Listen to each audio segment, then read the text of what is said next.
হিন্দু ধর্মে কোরবানি দেওয়ারও নিয়ম আছে নাকি? জানতাম না তো। কুরবানি দিয়ে মাটির চুলায় কুরবানির মাংস রান্না নিশ্চয়ই স্পেশাল মনে হচ্ছে। হ্যাঁ, আসলে স্পেশাল কেউ খাবো। কদু বিশ্বাস তার স্পেশাল জামশেদ পাঠার জন্য কোরবানির মাংস রান্না করছে।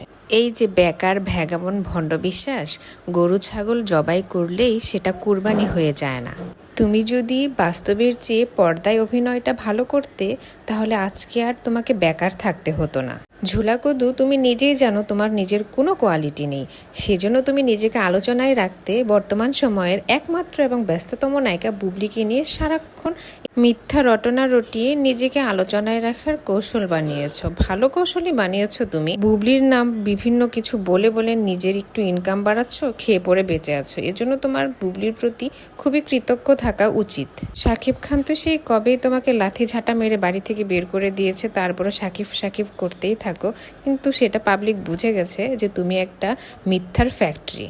ওই যে বলে না, দুধের সাথে মানুষ ঘোলে মেটায়, তোমারও অবস্থা হয়েছে তাই।